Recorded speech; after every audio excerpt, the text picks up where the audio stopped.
वज़ीर-ए-आज़म शहबाज शरीफ ने रावलपिंडी में सीनियर सियासतदान चौधरी निसार से मुलाकात की है। वज़ीर-ए-आज़म ने चौधरी निसार से मिलने वो फैज़ाबाद में वाक़ उनकी रिहाइशगाह पहुंचे थे। मुलाकात में वज़ीर-ए-आज़म शहबाज शरीफ ने कहा कि चौधरी साहब आप तो हमें भूल ही गए, जिस पर चौधरी निसार ने जवाब दिया कि नहीं नहीं मियाँ साहब, बस तबीयत ठीक नहीं रहती। इस मुलाकात में वज़ीर-ए-आज़म ने चौधरी निसार की खैरियत भी दरियाफ्त की है। वज़ीर-ए-आज़म ऑफिस के एलामी के मुताबिक वज़ीर-ए-आज़म ने चौधरी निसार से खैरियत दरियाफ्त की। मुलाकात में मुल्की और आलमी सूरत हाल पर गुफ्तगू की गई। एलामी के मुताबिक मुलाकात इंतहाई खुशगवार माहौल में हुई। दोनों रहनुमाओं ने माज़ी की यादें ताज़ा की।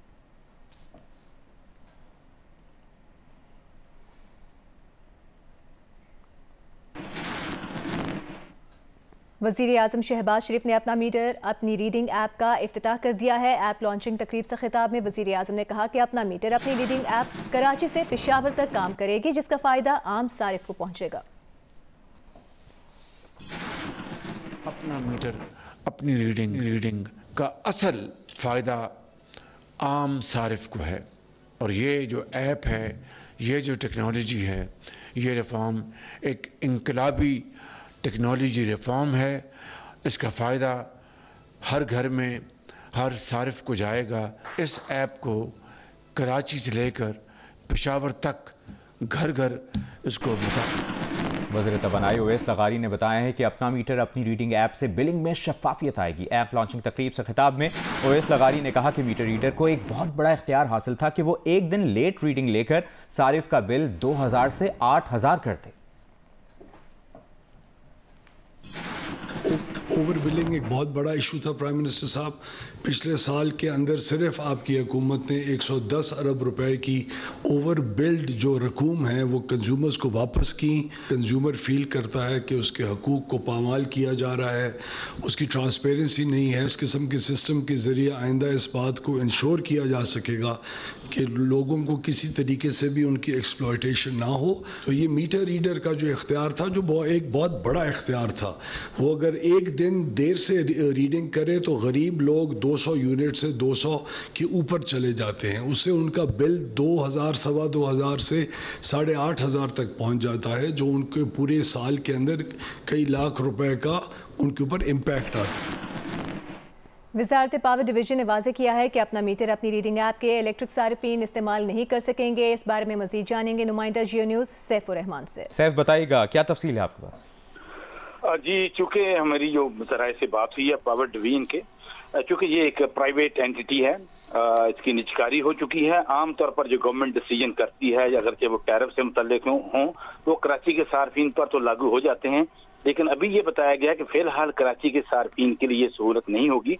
मुमकिन है कि आगे जाके इसमें इजाफा किया जा सके कि कराची तक इसको फैलाया जा सके, लेकिन फ़िलहाल ये सहूलत जो है वो सिर्फ जो हमारी डिस्कोज हैं, जो सरकारी शोबे की 10 कंपनियां हैं, उनके जो सार्फिन है इस सहूलत को इस्तेमाल कर सकेंगे। फिलहाल के इलेक्ट्रिक के सार्फिन के लिए ये सहूलत नहीं है। जी शुक्रिया आपका सैफुर रहमान, आप हमें तफसील से आगाह कर रहे थे।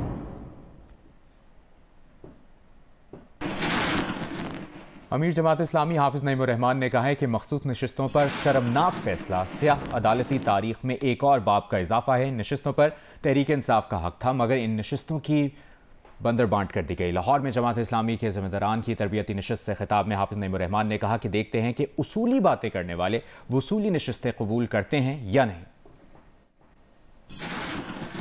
सुप्रीम कोर्ट का ये जो एक शर्मनाक फैसला आया है, अफसोसनाक फैसला आया है, जिसमें जो सीटें हैं, इजाफी नशिस्तें जिन्हें आप कहते हैं, किस तरह से बंदर बांट हुई है सीटों की। पाकिस्तान तहरीक इंसाफ का ये हक था कि उनको ये रिजर्व सीटें मिलनी चाहिए थी, लेकिन सुप्रीम कोर्ट ने एक गलत फैसला किया है। अदालती तारीख में एक और बदनुमा दाग का इजाफा किया है। हॉर्स ट्रेडिंग, जाली फैसले सुप्रीम कोर्ट से करवा के अपनी सीटें हासिल करना, लोग इसको सियासत कहते हैं, और बहुत कामयाब सियासतदान कहे जाते हैं वो लोग जो हर 2 नंबरी से अपने आप को इक़्तिदार में रखते हैं। अब देखना ये है कि जो बहुत उसूली बात करते हैं, इस वसूली सीटों को वसूल करते हैं कि नहीं करते हैं। तो अब मैं देखता हूं कि मुझे पीपल्स पार्टी और PMLN से तो इसलिए कोई तवक्को ही नहीं है कि वो तो हैं ही पूरी की पूरी फॉर्म 47 पे, लेकिन हम मौलाना की तरफ भी देख रहे हैं कि वो ये 3 सीटें वसूल करेंगे कि नहीं करेंगे। वो सीट के जिसमें खुद मैं चंद वोट से हार गया था, उन्होंने मुझे जीता हुआ करार दे दिया और हमारी जो और बहुत सारी सीटें थी उस पर कब्जा कर लिया। तमाम फॉर्म्स जमा किए, तो जब ये फॉर्म 45 सब हमने जमा किए तो उसके नतीजे में हमारे वोट कुछ कम थे, जिस पर अल्लाह का शुक्र है कि हमने वो सीट वापस कर दी, वो हासिल नहीं की। तो अल्लाह का शुक्र है कि जमात इस्लामी इस तरह उसूली जमात है। सबसे पहले बराह रास्त देखिए बड़कराम में इस वक्त JUI के अमीर मौलाना फजलुर रहमान जलसे से खिताब करें। मेरे दोस्तों, धांधली के इलेक्शन होंगे, धांधली की हुकूमतें होंगी, तो फिर करप्शन का गिला न किया करें। ऐसे लोग इक़्तिदार को पैसा कमाने का सुनहरा मौका तस्वुर करते हैं और आज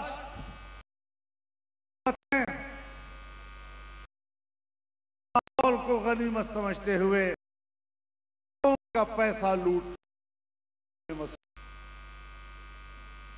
ये हुकूमतें नहीं चलेंगी। मैं एस्टेब्लिशमेंट से भी कहना चाहता हूं कि अवाम के सामने सर तस्लीम खम कर लो, अवाम के फैसलों को तस्लीम करो। तुम्हारे कोई फैसले अपने नहीं हैं। तुमने फाटा इंजमाम का फैसला किया और फाटा को सूबा खैबर पख्तूनख्वा में जम किया। आपने कहा हमने कमाल कर दिया। आपने कमाल क्या किया? हम आपको चीखते रहे कि जिस तरह तुम फाटा को जम कर रहे हो, ये गलत फैसला है, ये कबाइल के सियासी मुस्तकबिल का एक तरफा फैसला है। कबाइल का इसमें मर्जी शामिल नहीं, कबाइल इस पे नाराज हैं। आज हुकूमत ने कमेटी बना दी है, कमीशन कायम किया है।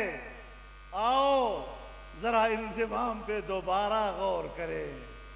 जरगा सिस्टम किस तरह बहाल हो सकेगा?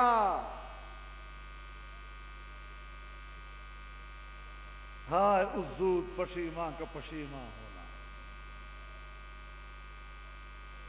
तो 8 साल पहले अगर हमारी बात मान लेते, हमारे आईन में 1 या 2 दफात फाटा से मुताल्लिक थे, तुमने 2 दफात खत्म किए और 200 दफात उनके ऊपर मुसल्लत कर दिए। न ऐवान में कोई उस पर बहस हुई और जो मैंने मौक़िफ़ पेश किया था उसके किसी एक फिक्रे का भी मुझे जवाब नहीं दिया गया। आज पछता रहे हो कि हमने गलत फैसला किया था। तुमने फाटा के आवाम और करोड़ों आवाम के मुस्तकबिल का फैसला उनकी मर्जी के बगैर किया, तो पछताना तो पड़ेगा।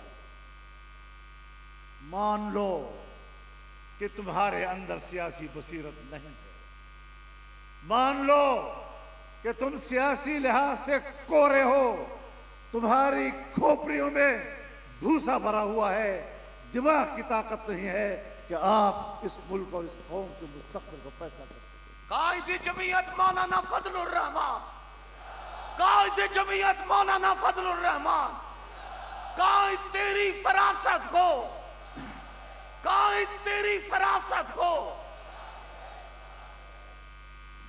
जिस तरह तुमने फाटा के अवाम का फैसला किया, मैंने उसी वक्त कहा था और ऐवान के फ्लोर पर कहा था कि अगर इस तरीके से तुमने फाटा का इंतजाम किया तो फिर कश्मीर इंडिया में चला जाएगा और इंडिया भी कश्मीर के बारे में इसी तरह फैसला करेगा। फिर कश्मीर का फैसला हुआ। हिंदुस्तान ने अपने आईन का आर्टिकल 370 खत्म किया, कश्मीर की खुसूसी हैसियत खत्म की, जिस तरह आपने यहां फाटा की खुसूसी अहमियत खत्म की। तो मेरे मोहतरम दोस्तों, गलत फैसलों के गलत नताइज हुआ करते हैं। और जब हम डट गए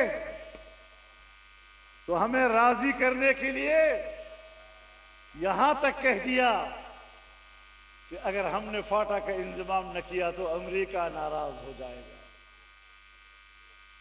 जो इस मुल्क को अमेरिका की रजामंदी के साथ चलाते हैं, फिर जमहूरियत की बात क्यों करते हो? फिर अवाम की बात क्यों करते हो? फिर इस्लाम की बात क्यों करते हो? न तुम इस्लाम के नारे में सच्चे, न तुम अवाम के नारे में सच्चे, न तुम जमहूरियत के नारे में सच्चे, न तुम आईन के नारे में सच्चे। फिर आपको धांधली के नतीजे में हम किस तरह इस मुल्क पर हुक्मरानी का हक दे सकते हैं? तुमने पाकिस्तान इस्लामी जमहूरियत पाकिस्तान की पार्लियामेंट में अभी एक कानून साजी की और 18 साल से कम उम्र के लड़के और लड़की को निकाह को नाजायज करार दिया, सजाएं मुकर्रर की। मैं बताना चाहता हूं, जनरल मुशर्रफ के जमाने में पाकिस्तान पीपल्स पार्टी के वोट से उस वक्त की हुकूमत की दो तिहाई अक्सरियत बनी और हुकूक निस्वान के खुशनुमा उन्वान के साथ उन्होंने आईन में तरमीम की और जिना बिर रजा के लिए सहूलतें मुहैया की। हालांकि उलमा जानते हैं, आप भी जानते हैं, जिना रजा के साथ हो या जबर के साथ, दोनों यकसा जुर्म हैं। लेकिन उस तरमीम के साथ तुमने जिना का रास्ता खोलने की कोशिश की, जिना बिल रजा के लिए सहूलतें मुहैया की और एक शरई निकाह जायज और हलाल ताल्लुक, उसके ऊपर आपने कतगने लगा दी, सजाएं लगा दी। ये कैसा इस्लामी जमहूरिया है? ये तुम किस तरह के मुसलमान हुक्मरान हो कि तुम्हारी मुमलकत में, तुम्हारी हुकूमत में जिना के लिए तो सहूलतें मुहैया की जाएं और जायज और शरई निकाह के लिए मुश्किलात पैदा की जाए।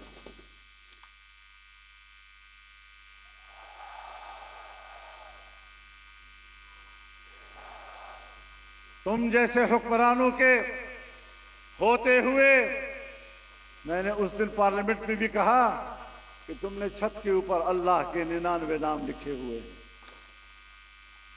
और आप समझते हैं कि अल्लाह के नाम हमारे ऊपर रहमत के नुज़ूल का सबब बनेंगे।